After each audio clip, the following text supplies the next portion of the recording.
Good morning. I was muted. I don't know how that happened. We're so happy to have you here. This is the last of our 7 webinars this year.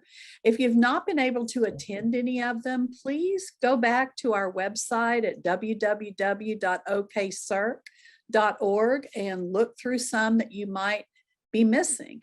We're excited to include Andrea to sum up, to give us some of her ponderings or thoughts after being so involved in special education since 1986, and some of the changes and strengths, weaknesses in the system that she has observed over all these years.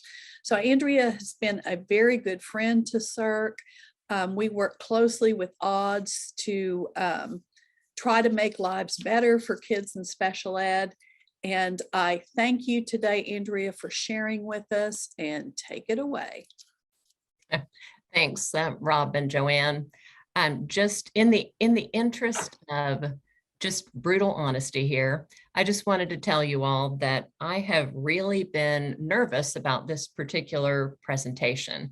And I usually don't get nervous at all about making presentations. I really enjoy it, especially when I feel like I'm talking about something that I am well versed in. Maybe the issue here is that this is a Wisdom Wednesday, and sometimes I question my level of wisdom.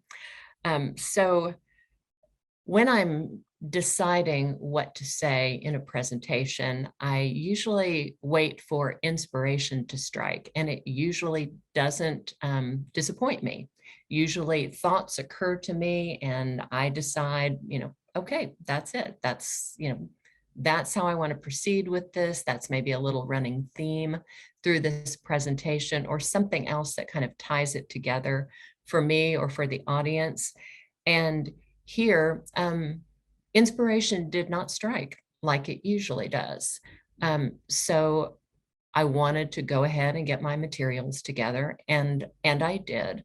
And as I wrote them, I didn't have any trouble thinking about what I wanted to, kind of the outline that I wanted to follow. But in the days that passed after that, I was thinking to myself, why is it that these are the things that I want to talk about? Why are these things so important to me? And it really wasn't until last night when I was getting my steps in for my Fitbit.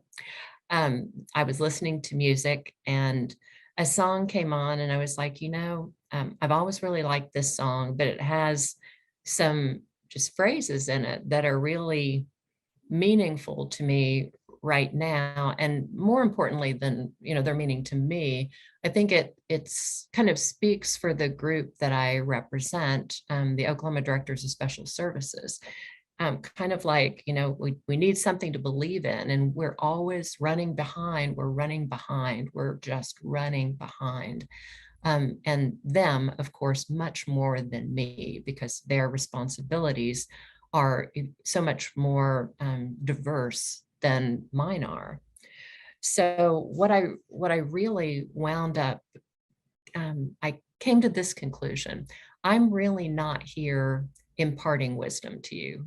I'm really here seeking to be understood, I think. And I'm seeking understanding on behalf of those who are doing the job of the Director of Special Services, whether they're a person who is doing that job as their full-time gig in a district, or whether they're a teacher who has an extra duty assignment that includes some or all of the responsibilities of a Director of Special Services. I think it's important for them now to be understood in the time that we're in. So one of the things that I'm really looking for on their behalf is kind of the gift of support from other stakeholders in special education, whether you're people who work in schools or fulfilling any other sort of role that surrounds students with disabilities and special education services in schools, because it's a time of when understanding and support is greatly needed. I won't say more than any other time But because you all know what difficult times we are in right now for a variety of reasons, this is just a particular moment, I think, when that understanding and support is needed. So kind of moving on from there, I'm going to go ahead and start kind of working through this PowerPoint. Sure, I can get this done. Just in my background, Joanne said that I had been practicing law since 1986. And that's right. That's the year I graduated from law school, passed the bar exam, went to work in private practice. And the very first special education case that I had, though, came up about a year after that in 1987. And at that point, we were, what, 12 years from the passage of the Education for All Handicapped Children Act. And here in Oklahoma, we were into due process hearing number, and I couldn't remember the number. I thought at the time that was something I would never forget, but it was 900 and something. And that case, unlike many others that I handled in the early years of my career, was one that went on for several years. The first case that I was involved in turned out to be one of the biggest cases, and one of the cases that went all the way up to the 10th Circuit and resulted in still a landmark decision about extended school year services that is still cited in states that are part of the 10th Circuit, like Oklahoma is. But I just wanted to give you some background to compare what our system of disputes and dispute resolution was like back in those early years. In those years, we had an attorney who was part of the Protection and Advocacy Agency, now known as the Oklahoma Disability Law Center. There was one attorney there, not several, not advocates, not support people to assist in all the important work that's done there. Just one guy representing families, and a lot of cases were tried then. This was before the days when federal law said that a prevailing parent could be awarded attorney's fees if they won on a significant issue in their litigation. And so that issue about payment of attorney's fees wasn't really, wasn't a factor in terms of school district decision making, that if I lose, I'm going to have to pay attorney's fees to the parent. Sometimes cases were resolved, but very often they weren't resolved. And a lot of the cases that I wound up being a part of the team of two that tried cases, or then later on that I tried on my own, were cases that came from those early years. And during that time, we tried cases that were about issues that are as simple as, should this student receive physical therapy services once a week or 3 times a week? Now, of course, we would dream of trying a case like that now. That case would be long settled, but things were completely different back then. We didn't have all of the other alternative dispute resolution processes to help us find a way to resolve a dispute short of due process. Of course, we had special education complaints that could be filed either with the district or with the State Department of Education, but we didn't have mediation the way we do now. We didn't have facilitation in any form at all. And the people who were trying to resolve cases were essentially the same ones who disagreed initially about the resolution of the case. So when they came back together and said, has anything changed? Not on my side, not on my side. Okay, let's go to due process. And the stakes didn't seem so high. You know, now in hindsight, of course, I see it a lot differently. Money wasn't the only stake, but it might have been viewed as the big stake, as opposed to, gosh, what is this doing to our relationship between school and family? Is this something that we're going to be able to get through, whoever wins or loses? What does this mean for our communication and our trust as we move forward? But again, that's one of those things in those early years that was not a particular consideration. And now we wouldn't dream of deciding what to do in a case without considering the impact on relationship between the parties. So that's one of the major things that's different. So what changed at that point? What was it that that was present and then suddenly wasn't, or vice versa? What wasn't present and then was, that led to a change in cases that were being filed? I'll tell you, from the school's perspective, a lot of that was Congress's decision to pass the provisions of the IDEA that required the payment of attorney's fees to prevailing parents. That is, if they prevailed on some significant issue in the litigation. And to me, that was a big factor. When you're thinking about school district funds, when you're thinking about this is the public's money that we're spending, and the fact that once you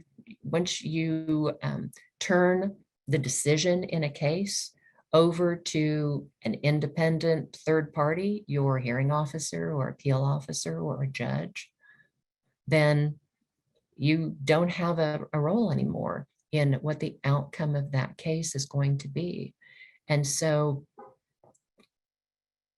gradually, we really became invested on the school side in saying, you know what, we really need to think about these decisions.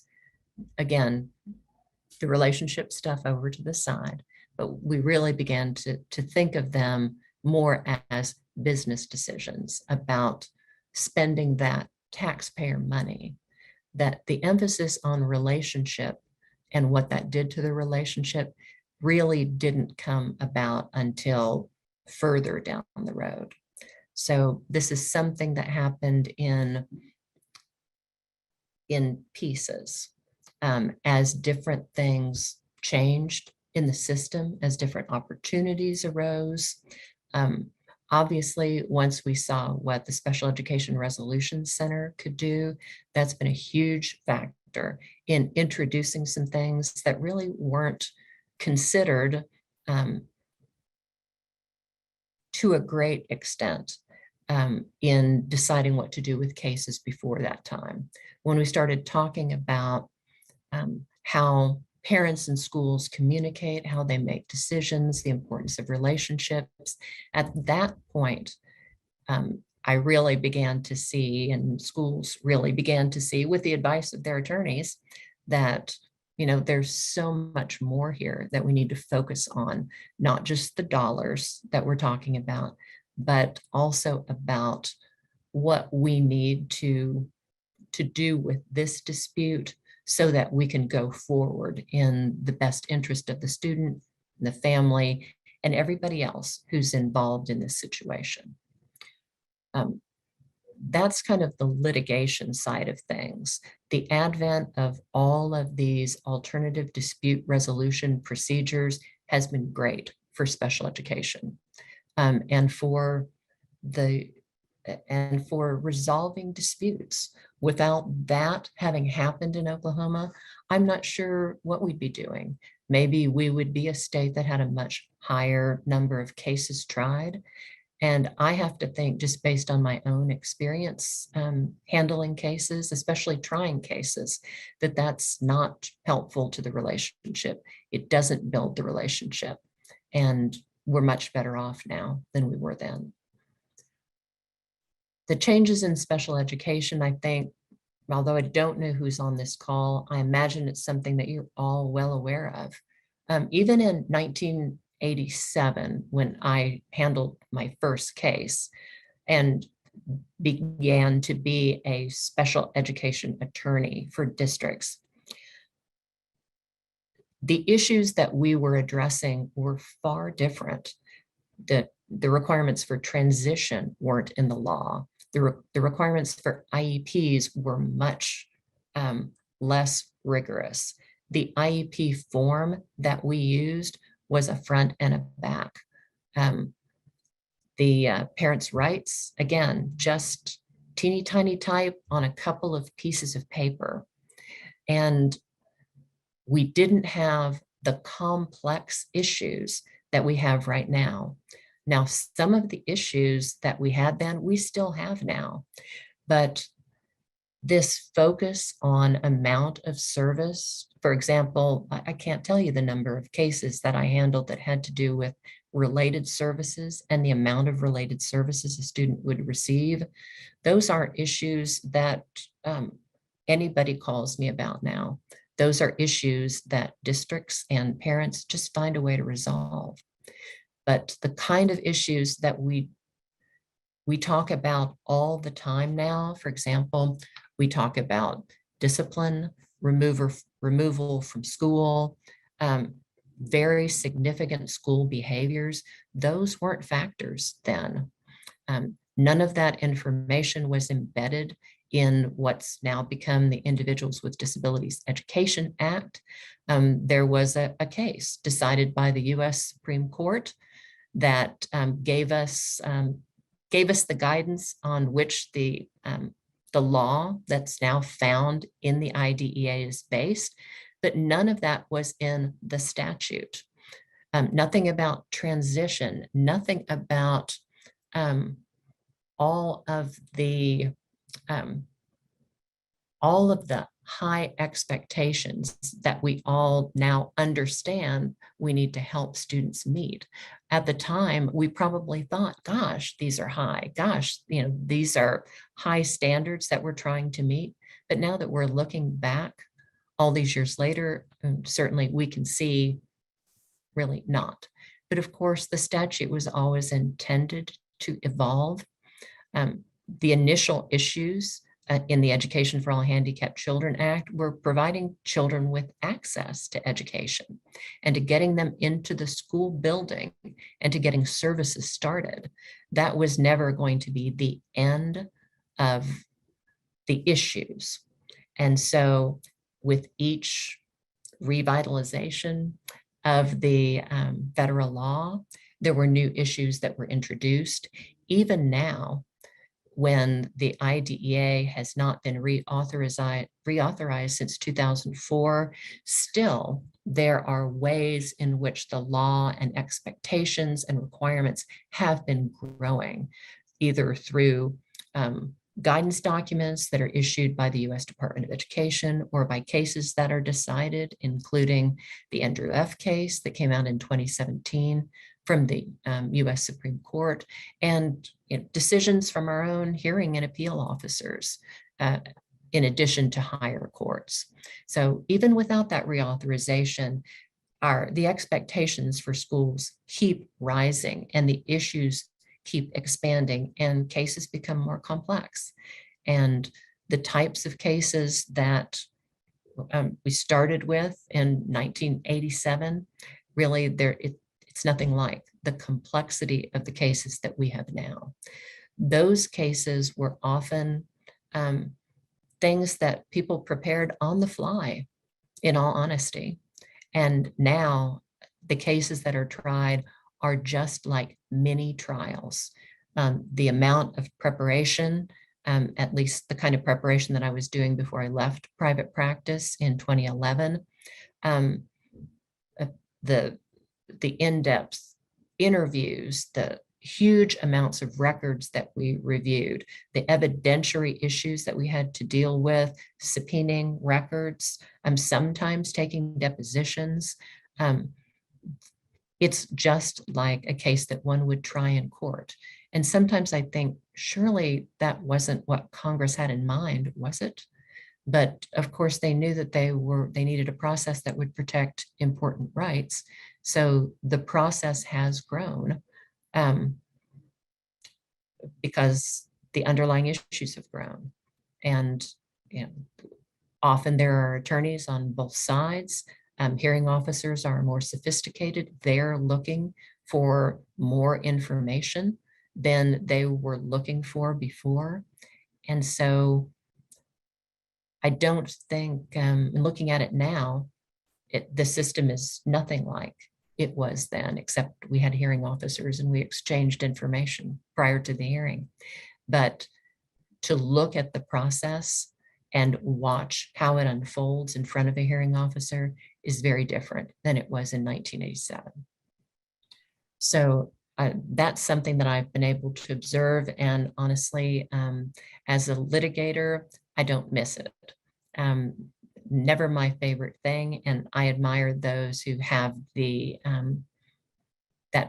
personality and the drive to do that on both sides. If that's what the system demands, then that's what the parties should have representing their interest when they're asking for decisions in important matters like this. Andrea? Yes. There was a comment that the slides, you're not moving through the slides. So I think you are on slide 2. Can you check and see if you can? I will absolutely do that. And Thank you. I didn't move my slides but once through that whole thing. So I will definitely Okay. try again. Okay. Okay, let's see here. Oh, whoops. That's not what I intended to do.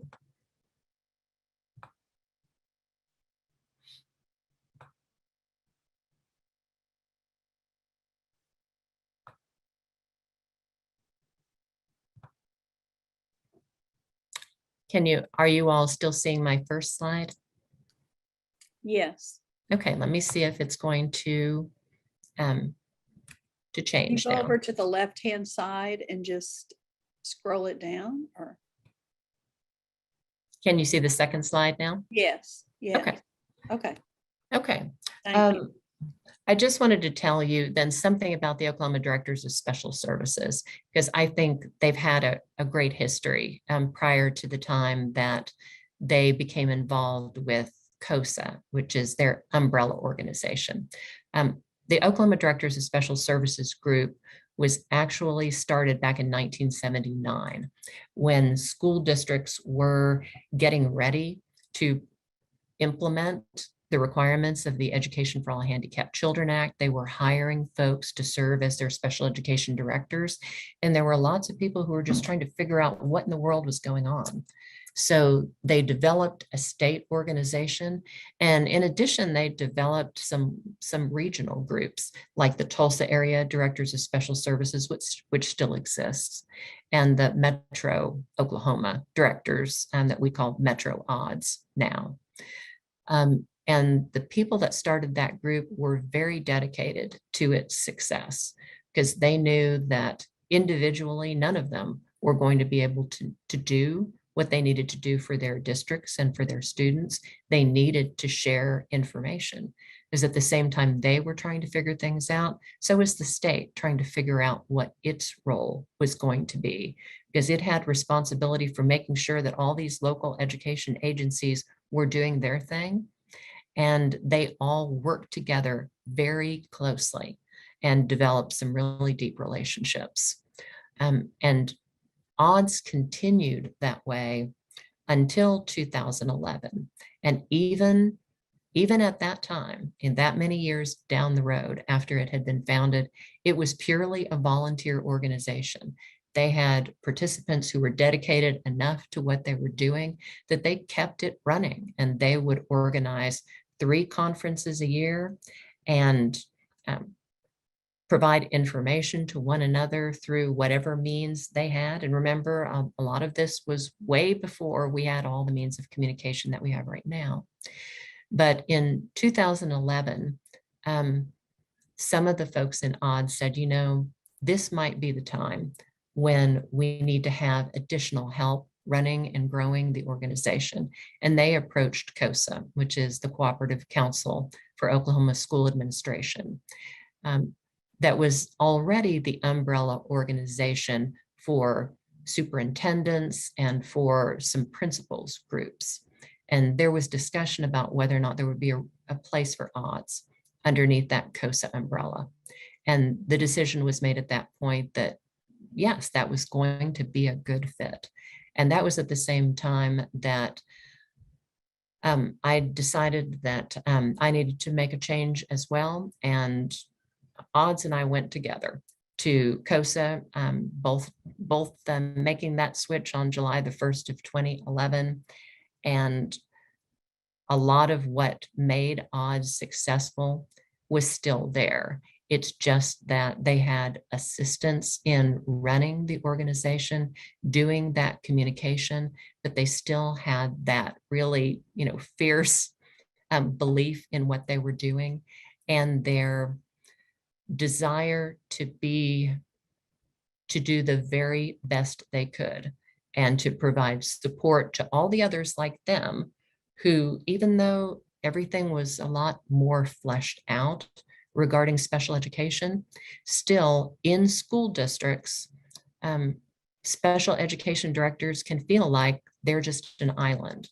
They're not necessarily part of the administration group, yet they have some additional responsibilities that may separate them from the other teachers, or because we have a lot of very rural districts in Oklahoma, maybe they're the only special education teacher. And even at that time, among teachers, between those who are general education teachers and special education teachers, there wasn't necessarily a lot of coordination or collaboration.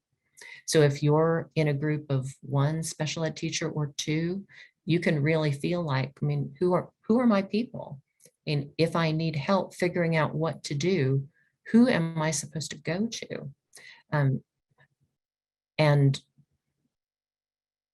the directors today that are part of odds, and there still are lots of folks who are doing special education director as their only job,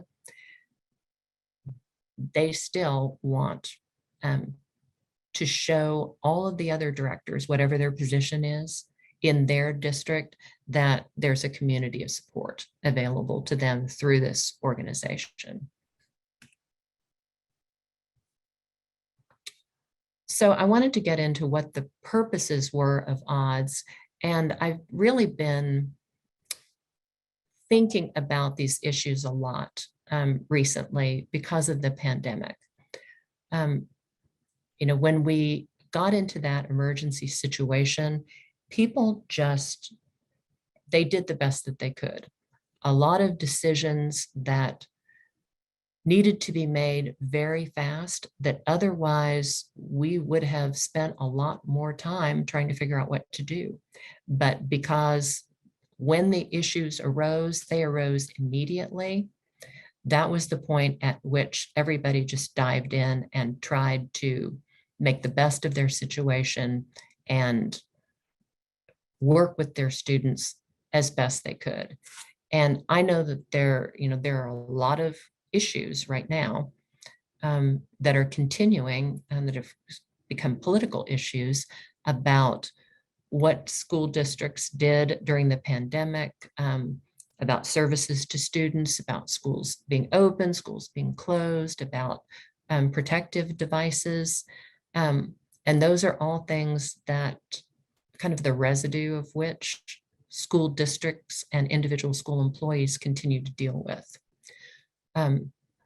So later on in June, just for your information, we're going to have some meetings with odds membership where we're trying to figure out, are the things that we're doing as a group, are they really meeting members' needs still? And when we look at our purposes, I look at them and think, yes, these are our purposes, but under each one, there are so many subcategories of purpose. I'm not sure that these really describe anymore what our members need and what special education needs from this group. Our purposes, as you can see, we always try to promote information about best practices. I really feel that some things that the State Department of education, the special education services section are doing right now are going to be really helpful with this.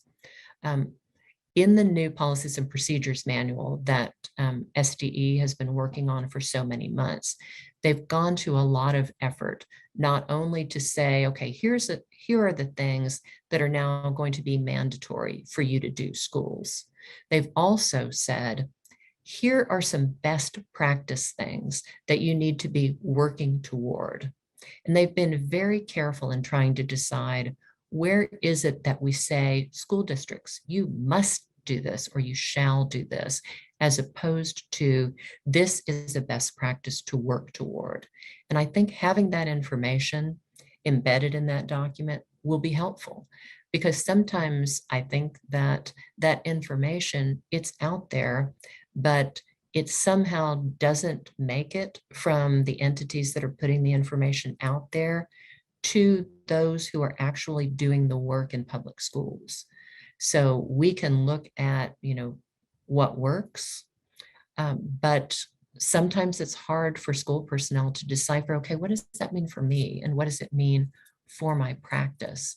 So having that information in a document that everyone is going to be using, that's going to be our new go-to document as soon as it's approved by the State Board of Education, I think will be very helpful. Second, and this I think is what we in odds excel at, is to provide a forum for discussion of issues. But that discussion really isn't limited to issues about the delivery of services to students. It's become so much broader than that. And I wanted to tell you about a survey that I read about just today, because it was in every day, or most every day, I get the daily newsletter from the District Administration magazine, and it has all sorts of interesting information in it. It's not special education related necessarily, but it's interesting on all levels for those who are in general and special education administration. And they were reporting the results today of a Gallup poll that was done back in February. And it was a poll that involved 12,000 full-time employees. And of that 12,000, there were 1,200 educators. And the results of that were that teachers are the most burned out professionals in the US. And nearly half of school workers reported feeling always or very often burned out at work. That's the highest rate among all professionals in the US. The pollsters concluded that burnout gap between teachers and university personnel who came right under teachers in their burnout results, and then all other professionals, resulted from new challenges that were coming from the pandemic. And they kind of summarized this as that cycle of school openings and closings that made it so difficult to know what to do, and that kind of overriding concern about safety and health issues, parent and community member frustrations with school pandemic responses, and also the increasing problems that students had with social emotional issues. It was reported that female teachers were even more affected at a rate of 55% compared to their male colleagues at a level of 44%. And there were some additional things that the pollsters concluded, and they said, look, there are a growing number of states, and we know this very well, that are navigating, and these are their words, not mine, complicated political environments related to K-12 curriculum. And educators are experiencing the impact of that in conversations and interactions with parents and family. So when it comes to providing a forum, we're in talking about this poll, we're not talking just about special educators, but we're talking about educators, K-12 as a whole. But I think it's fair to say that special educators would be right in there with general educators. Um, and what I have found is that people need to talk. They need to talk about all sorts of things and not just about the delivery of services. When we talk within odds about providing a community of support, a lot of that is just giving people the ability to talk about the things that they're having trouble with. And that might be, I don't know what to do. I, I, I don't know that much about special education. How can I learn? Help me. It might be that there's a gap between what that director feels is appropriate to do and what other administrators in the district feel like it's appropriate to do. It might be hiring issues that we're going to talk about later. It can just be venting. And I think maybe one of the most valuable things that I've been able to do, it has nothing to do with, knowing what the law is or having a long career. It's just being willing to listen to people who are calling and they're crying, they need help, they don't know what to do. And sometimes they'll say, I'm sorry, now I'm just venting, and I said, call me anytime to vent. And that's something that I never had the ability to do in private practice. One of the primary things that was going through my head at the time that I was looking at how to do what I thought was necessary in special education in a private practice setting was that I really came to feel that there was a lot of information, a lot of assistance that people needed that they ought to just be able to get without calling somebody and paying, whatever amount per hour they were charged. And I wound up having a conversation with one of my colleagues that really gave me one of the moments of the clearest thinking that I've ever had, who told me that maybe what I wanted to do just was incompatible with private practice. And at that moment, that was just a moment of, talk about a moment of inspiration. That was right. And the stars just aligned with odds going under COSA. And I think that's true. I feel like there's a lot of information that lots of people involved in special education need, not just parents, not just others who are supporting families and supporting schools, but there's a lot that school people need. Yes, they can contact the State Department of Education, they can contact other agencies, they can contact their private attorneys, but I really feel like the ability to just call a person who has some knowledge, and I'll put myself in that category, and I'm going to put Joanne in a greater category and say, Joanne has a lot of knowledge, plus she's been on both sides of this, working with parents, representing parents when she was in private practice, and now having seen both sides of the issues in her 15, now maybe 15 plus years with CERC, that those are the kind of resources that school personnel also need. And those who are not in schools may think, gosh, school folks are loaded with information. And it's certainly true that lots of information is available. Sometimes the issue is that there's not the time and there's not the ability to decipher what it means. I think there's a very big difference between reading the IDEA provisions about discipline and somebody saying, okay, let me walk you through this. Here's exactly how this works. Don't worry about that part. That part's not relevant to what you're talking about. A lot of times, when I was a young lawyer or an old lawyer dealing with new information, it takes a long time to understand and put that into practice. So the fact that people might have a lot of information at their disposal doesn't mean that they understand or can work with it. There are lots of people who can tell you what the law is, but unless you can actually apply it to facts, it's not helping you very much.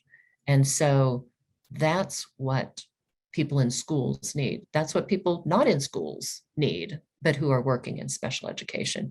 Everybody needs that. And that's one of the things that a forum can do when it puts those younger, less experienced folks in contact with people who've been doing this a long time. There are many aspects to that purpose behind odds, and I think that's something that we do very well.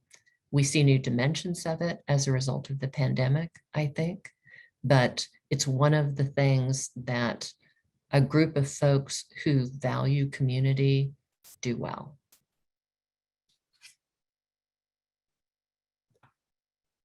Those aren't the only purposes.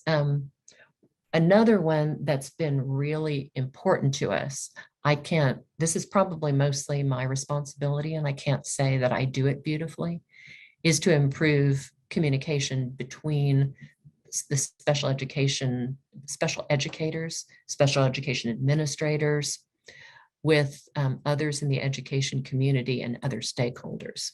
It's been great to be able to share a lot of important information and things that are going on in special education and with special educators, with those who run the other groups under the COSA umbrella.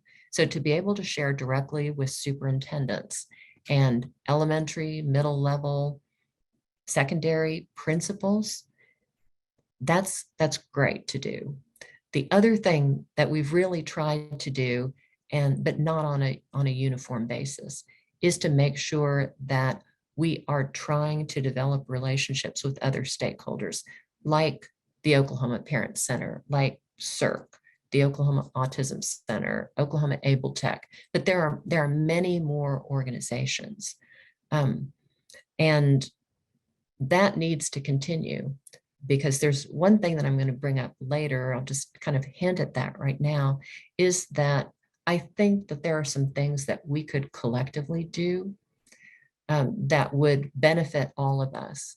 We've kind of tried it on a small scale, but I think it's something that we need to ramp up, and that is looking for legislative issues about which we can agree, and trying to bring about change to address some issues and have the weight of those who are speaking on behalf of children with disabilities, those with autism, special education directors, kind of coming together and saying, this is a need, and we need your help with it.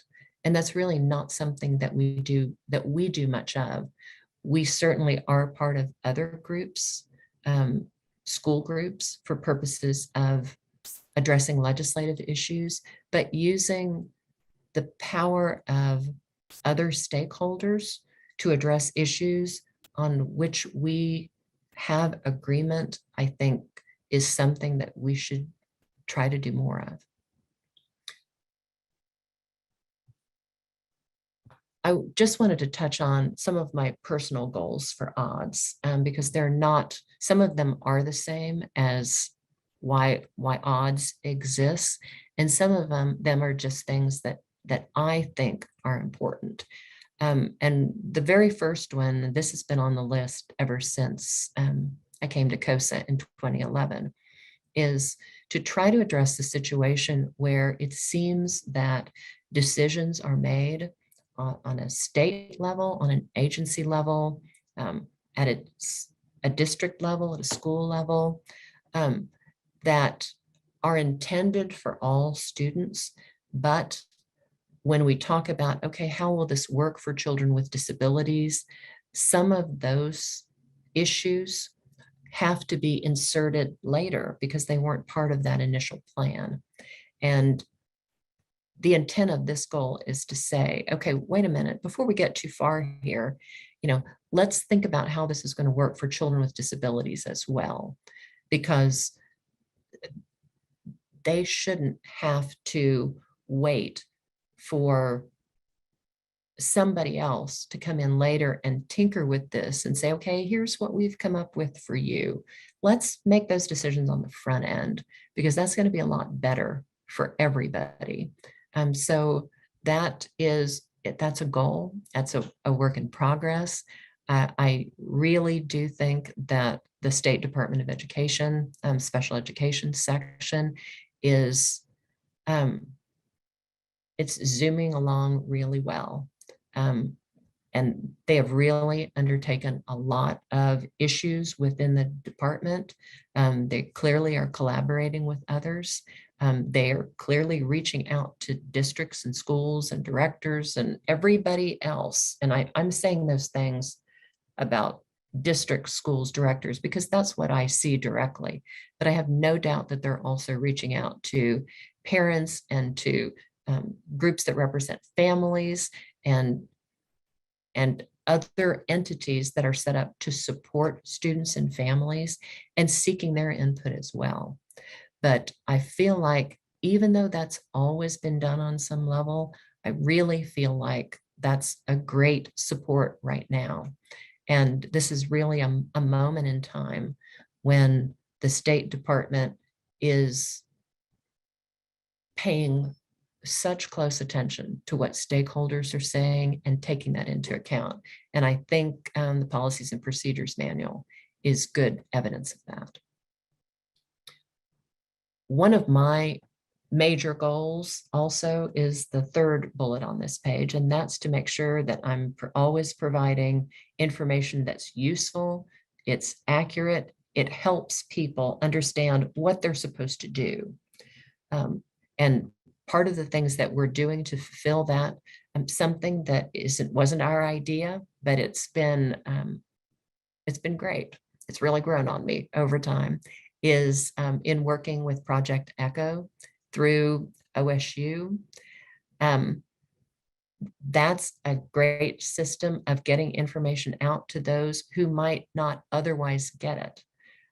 And we have tried to dig into issues, big and small, common and then not so common, and to talk about them maybe from a legal perspective, but then also to get practitioners to come in and say, here's how we do it in our district. I'm a big district. Then we have a little district come in. Here's how this can be done in a smaller district. And we've tried to pick up themes and bring those out so we're not doing a one-time and done discussion of a topic. Because if there's one thing that I feel like is smacking me in the face right now, it's that people need ongoing educational and coaching opportunities, that having opportunities where we present a great presenter and then everybody goes home all fired up, that's not going to take us anywhere. And we need to have things where there is follow through. That's not just for the State Department of Education, that's for us as well. And to the extent that we already have forums in which we can do that, that's great. To the extent that we need to create other forums and other ways of getting that done, then that's on us. We need to get that done.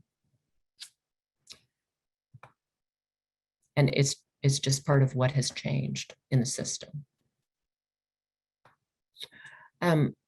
One other thing that I wanted to put in the mix that I touched on earlier is kind of understanding the impact of political considerations, which was not a factor when I first started practicing law, not when I first started getting into special education.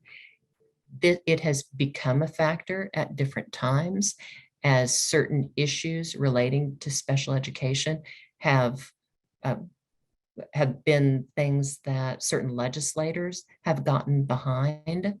I think it's absolutely fair to say that in Oklahoma, as in many other states, our state legislators are very interested in, and I say education issues, I'm going to also say public education issues. And we had a very active session this year with lots of bills that became law that aren't special education bills, but they have consequences for special education.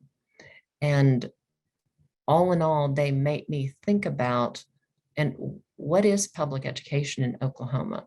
Where, and when I think about public education, I think of the important part that special education plays in that because of the requirements of the Individuals with Disabilities Education Act that don't apply to private schools. And I watch with interest different things that are coming down the road and wondering, okay, what does this mean? What does this mean? And I'm not delving into those things. I'm just always, it's part of my thought process about, so what does this mean for students with disabilities? How do we plan to do this? How does this impact how we go forward with something else that may seem not to be directly related, but now we can see the link? So those political issues in private practice, not a consideration. Now, very much a consideration because we work with folks who need to plan policy, procedure, train, and they need lots of advanced time to make decisions about how to go forward. Because as you all know, change is not something that comes easily.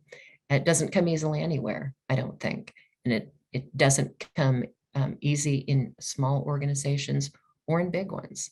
And for all of these things that are going to require folks to take on a new task, implement a new process, all of them need considerable advance time to put those things in place before one can expect compliance. Okay, I wanted to move on to some things that are very challenging for special and general education folks. And I know you all are well aware of these. The first one is hiring and retaining staff. That applies not only to special education teachers and paraprofessionals, but to bus drivers and related service personnel. And I've had more than one conversation, many conversations with school leaders asking, so what happens if I can't provide these services because I can't find someone? I talked to a superintendent yesterday who needed, who had some part-time speech language folks, approached them and said, look, our other person has retired. Would you be willing to take on more? The answer, no. And if you try to make me do that, I can go down the road and get another position. Absolutely true. They needed another special education teacher as well, and have been advertising for that position since early May, no applicants at all. And the superintendent said, we have a couple of folks who are teaching in the general education area, but they're certified in special education. So I went to them and said, would you consider an assignment in a special education setting? How about if we'll guarantee you we'll keep this position posted at the end of a year. We will not, assign you to this again. And the answer was no, we're not going to do that. And if you try to require us to do that, then we can easily, again, we can go down the road and get a job somewhere else, but we're not going to do that anymore. The expectations, it's more than we can do. We might be able to help you with a few IEPs if you need that, but no, we're not going to take on all of the responsibilities of a special educator. And that's a tough one. The superintendent there had tried a lot of things. I had no good options to suggest to him when it came to filling his special ed positions, other than reminding him that it was possible, even if undesirable, to place a long-term sub in a position like that. That doesn't help with his caseload. He still needs somebody to carry the caseload, But in terms of having someone to implement IEPs, that might work. Is it desirable? No. Is it an option? Yes, if you've exhausted every other possibility. As to the speech language positions, I have him calling a few people that he hadn't called before, and investigating teletherapy. And the numbers are very high this year of folks who are saying, I've exhausted everything there is. What's going to happen now? What's going to happen to the district now? And everybody's having that problem. He reached out to, he's very close to a border, reached out to some superintendents in that state and said, what's going on in your district? It's the same. It's not that this has just happened to Oklahoma. This is what's happening. And we've seen it happen over the past 10 plus years. When we first got the legislation passed, I think in 2012 for boot camps. And a lot of people have done a lot of things, but what we don't have is people. And what we need is people. In addition to that, what else is on folks' minds? Just so you know, we're having those same issues for special education directors, because most often special education directors are folks who had served as teachers before or as related service providers, school psychologists, school psychometrists, SLPs, but we have more and more principals who are taking those roles, counselors who are taking those roles. We have been through a contract with the State Department of Education, COSA and ODDS, have been contracting to do the first year special education directors project. And I think we've completed 10 years now. And over that time, we've had about 50, an average of 50 per year, although there have been probably more years than that when we've gone over. In fact, last year, we had 67 first-year directors participating.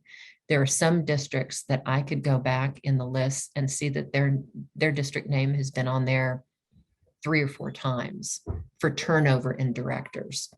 Those inevitably, the fact that we don't have enough special education teachers is inevitably affecting those who are serving as special education directors as well. And so we really can't any longer just kind of talk to the big middle of folks.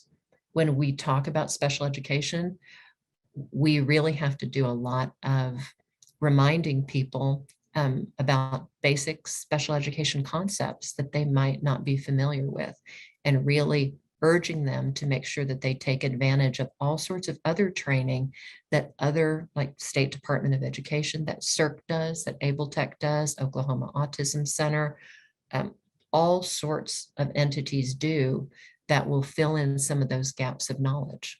But it's tough when you have folks who don't have all of that background, who are fulfilling a role, and not just the financial aspect of it, take that out and say, okay, that's the superintendent's role. But what about the reporting? And what about being a source for other teachers in the district or for other administrators? And can those people fulfill those roles? And we try to surround them with that community of support, but the issues that we're having with teachers, the shortages of teachers, are also affecting those who are in administrative positions, at least in special education administration.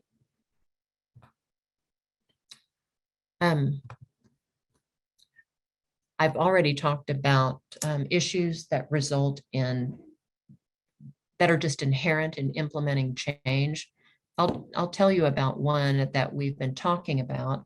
And of course, this is really speculation, but it's kind of an educated guess, I think.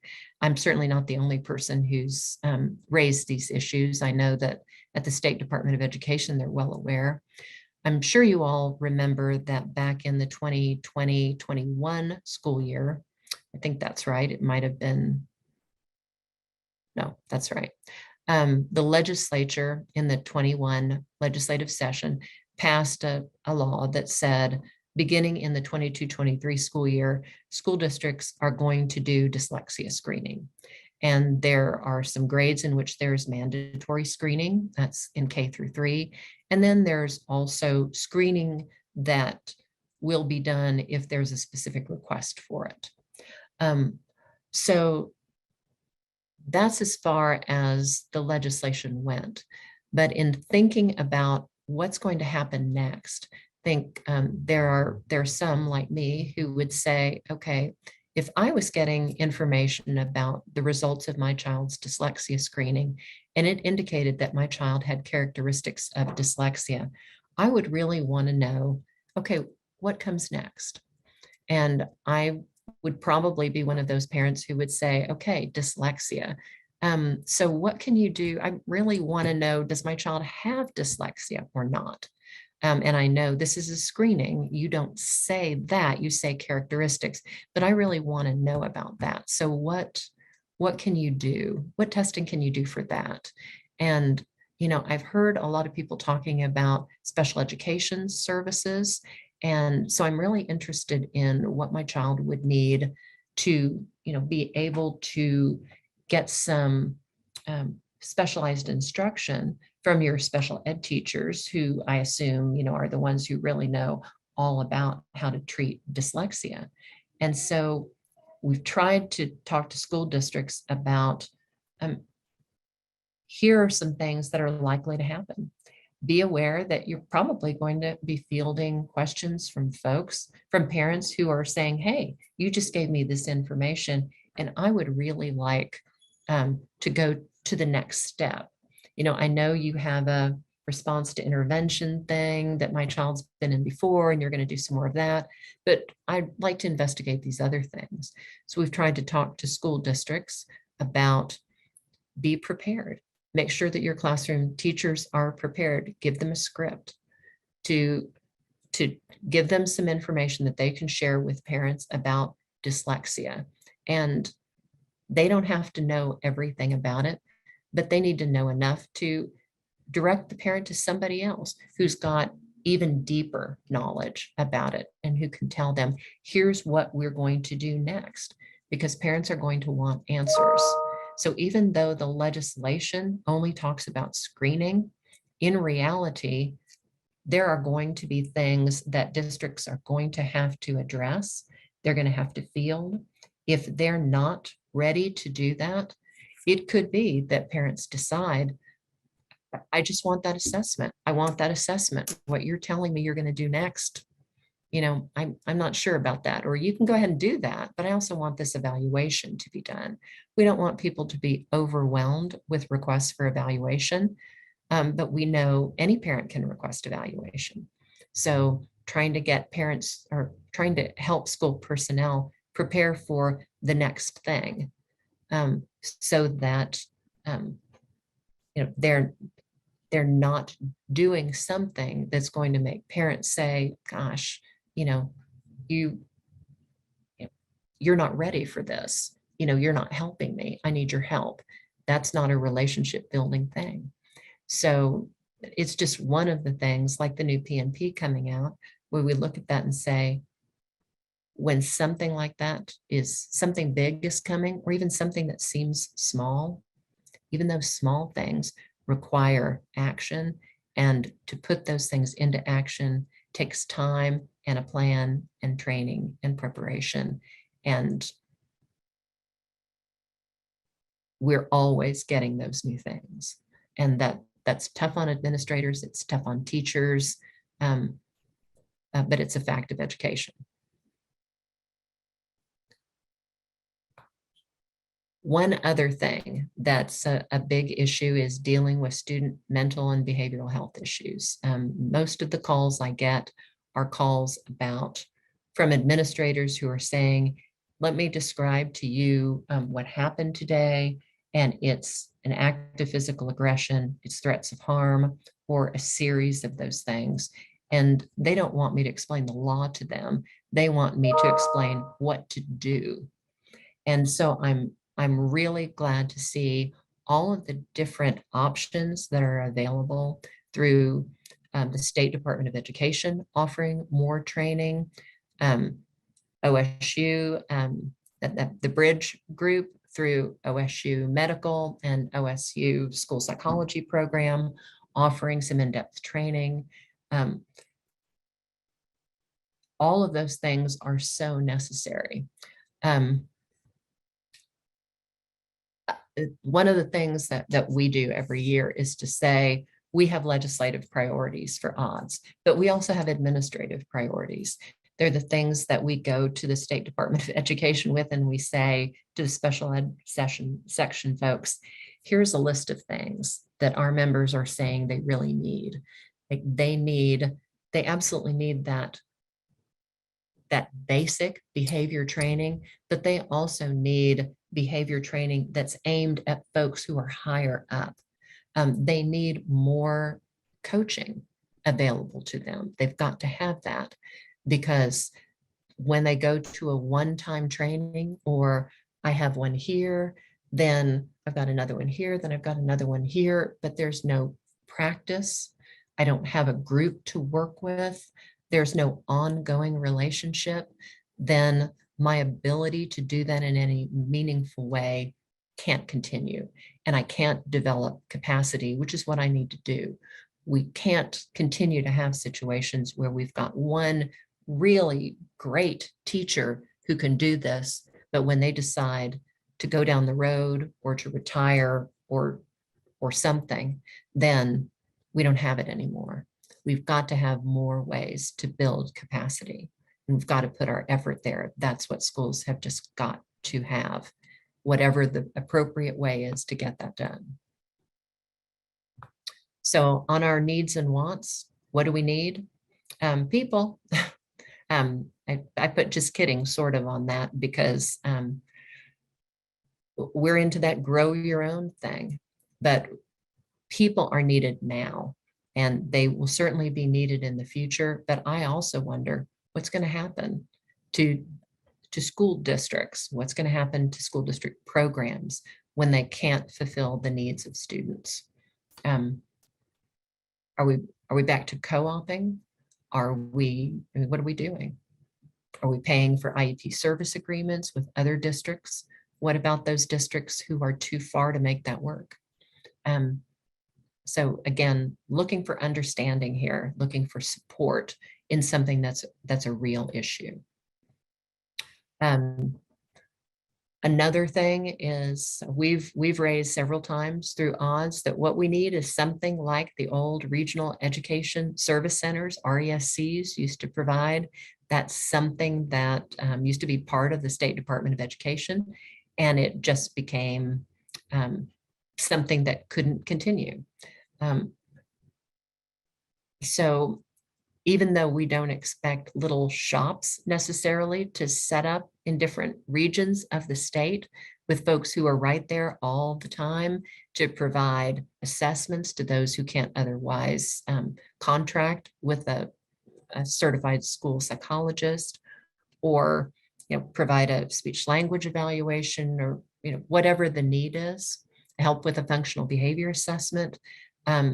There are lots of online options that we would like to see become available. Schools could house potentially programs for a region. So those are things that we're really, to some, they may say, well, gosh, we don't have those RESCs for a reason. Well, we're in another time and place now, and they may have served their time before, but we need what they used to do again.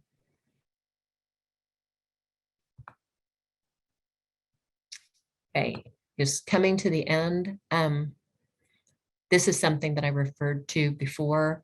I would really like the opportunity to brainstorm with other stakeholders to try to identify, even if we disagree on many things, are there areas on which we disagree, where we see a need to do something and we seek action either legislative action or administrative action through the State Department of Education or another agency to try to fill a need that we can't manage on our own.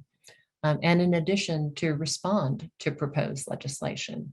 That's usually something that we do through COSA and other educational groups. But there are all sorts of other stakeholder groups out there that may say, gosh, we don't like that. And if we had access to that information, I feel like we could be more powerful in responding to things that come up that aren't good for students with disabilities. And I realize that what some may view as not good and what others might view as not good aren't necessarily going to be the same things. But I'd like the opportunity to try to work those things out and to use some of the power that groups have when they're talking about the needs of students and how we can better meet them.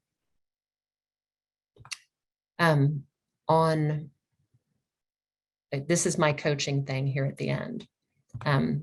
I'm really looking for more coaching that helps districts develop better MTSS systems and behavior training for the reasons already expressed, that people need somebody to check in with them and make suggestions. And I wish that every school had a BCBA available to it, but they don't. Some districts have developed good relationships with companies that have popped up in their area. They can get training from them, and it's improved the skills of staff.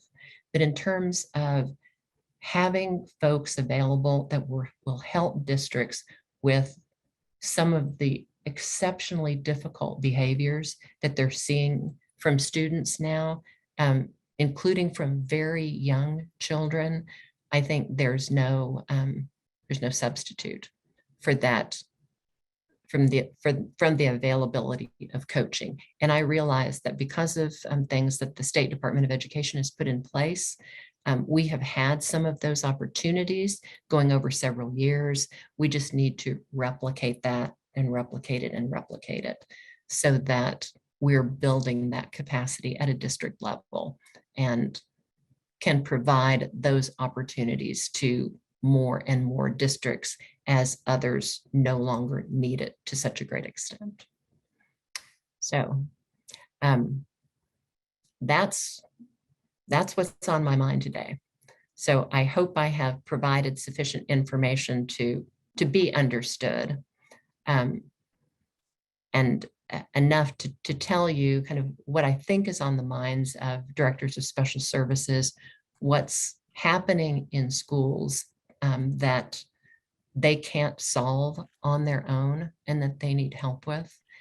And so I'm open to anyone who would like to collaborate with us and help us better understand any of these issues or resources that we can use that would address them to some degree. Are there any questions? I don't see any questions in the Q&A. I'll give people a chance to answer some questions, to write some questions. But Andrea, I just have to say how much I disagree with your not having wisdom. I just feel like, here, I better click my thing on. I feel like you've given you're just always so well-spoken, but I think everything that you've talked about today has really come from your heart. I've known you a long time in different capacities, and I see you as a real proponent at the end of the day for kids with disabilities to try to make things better. And I think you've really highlighted some of the things that we're in a tough time.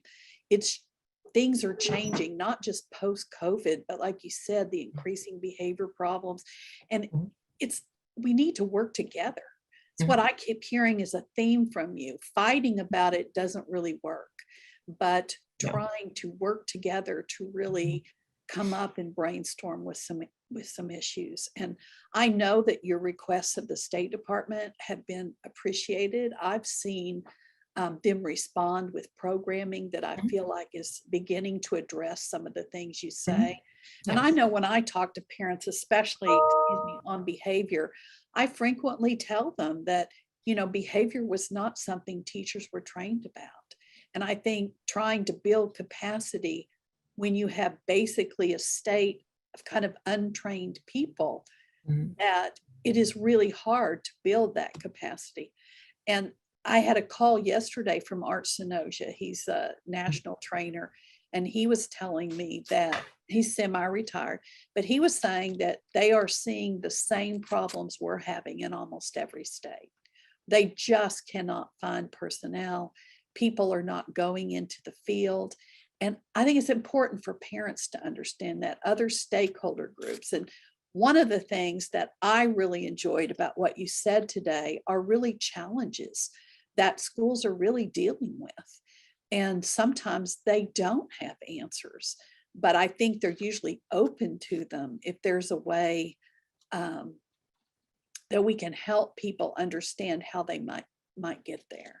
So we do have a question from Janelle. She said, "Thank you, Andrea. What about training time for the budget? Yes, I know SDE does training, but to sit down with another district director and go through it to brainstorm ideas would be so helpful." And she also gave the idea about collaborating with superintendent cohorts and assistant superintendent cohorts, because that's one thing I've seen too. I would just throw in that your special ed directors get it. When we do training and we have special ed directors come, it's kind of like preaching to the choir. It's other people in the educational environment, teachers as well as administrators, who don't always understand how special education impacts, because it's kind of been, we're doing this for education and to improve it, and special ed, you're over here. And so I think bringing that all together helps people understand that we're all in it together. It's all of us together. One thing, Joanne, I didn't mention that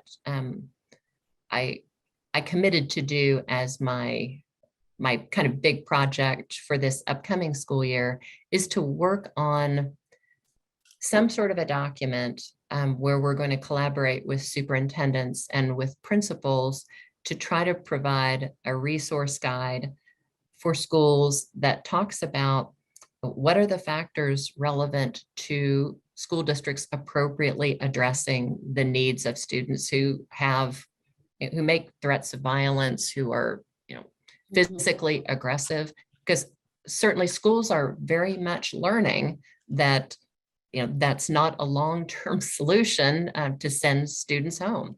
The student is not going to come back having learned not to do that behavior for the most part, especially if it's part of the student's disability. And so, we're going to develop something that tries to address issues that we hear about all the time about the need for safe schools, but also things that they need to be doing to build their multi-tiered systems of support for addressing behavior, the expectations for doing a functional behavior assessment and behavior intervention plan. And we're not going to be rewriting things that are already written, but we need to, and this is going to be a document that's not all about special ed either. And it's not a statement of the law. It's meant to be a document that tells people, here are some things that are building blocks for your program that go along with reducing the likelihood that you're going to have issues that continue to grow, but also what you do, what some resources are to assist you along the way. And I just wish my list of resources was a lot longer than it is. Yeah, that was great. I do want to take that opportunity, since you mentioned that, to let you know that we have we were at LRP, which is the National Conference on educating students with disabilities. And there was a great speaker there. Her name was Karen Hayes. She is a school district attorney, but she did a presentation on social media, understanding when social media becomes a problem in the school as opposed to being online. And then also a simple way to determine if something is a threat or whether it's just First Amendment speech. And so Rob, I think Rob will put in the chat room the link for that registration form if any of the people on here would like to attend. It's going to be in Jinx, Oklahoma, which is just south of Tulsa. And there's other things. There's no cost to attend. We are also doing the next day on the 28th, the OSU Bridge Center is coming to do a training in behavior. And Andrea's comments were so applicable on behavior. I think it's true of everything in special ed. You can go to a great training on how to modify or how to make accommodations. And then you go to the classroom and, it was really great when they were saying it. But there you are looking at your own self thinking, how am I going to do this here? How am I going to continue on? And that need for coaching is certainly there and very relevant. We do have a question from Billy Potts. She said, thank you, Andrea. How about reaching out to directly retired personnel as an immediate source to fill in the gaps? When I taught in Texas many years ago, the retired teachers were referred to as master teachers and welcomed back into the school system. They were a resource for all teachers. Do you want to comment on that? I do think that's a great idea. And we don't have a specific designation for retired teachers, but certainly the legislature has done the necessary things to make sure that there's not a financial penalty to retired folks who are willing to come back in after retirement. And they've done a really great job with that. So I personally know of people who are, who have retired and are still working part-time or even working full-time or, contracting with the district to carry a caseload and, do some supervision. So I think those are great options. And those are things that I would always suggest to a superintendent who's calling in desperation saying, oh my gosh, I can't fill this position. And if for the gentleman who called yesterday, if his retired teacher is willing to come back on some basis, that would be delightful. Unfortunately, that's not working out for him, but it certainly is a great option. Can you tell us a little bit more just in general about what that option is from the legislature? Yes, I don't have every detail of this Sure. narrowed down, but it used to be that there was a long period of time in which folks had to stay away from school after having retired. That time period has been shortened. There was only a certain amount of money that they could make and draw from Oklahoma teacher retirement at the same time. That's been addressed. So those are some of the issues that they had some control over that they could address. Okay. So that may be something that school districts can look into. Oh, you bet. Right. You bet. Right. Are there any other comments or questions?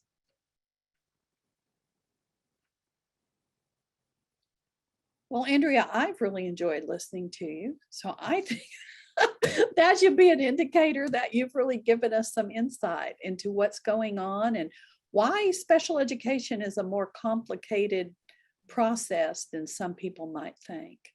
And I appreciate it. I disagree with you. I think this was a great deal of wisdom. You've been able to, I won't say how many years, but since 1986, looking at the changes that are going on. And just as an IEP is an ever-changing document, the whole field is changing in education and with students. And it really does require all of us to try and work together so that we can try to figure out how to improve the lives of kids with disabilities and how to provide services. It's getting difficult to even do that sometimes. So Yes. I want to thank you so much and thank everyone for tuning in. We are going to archive this on our website.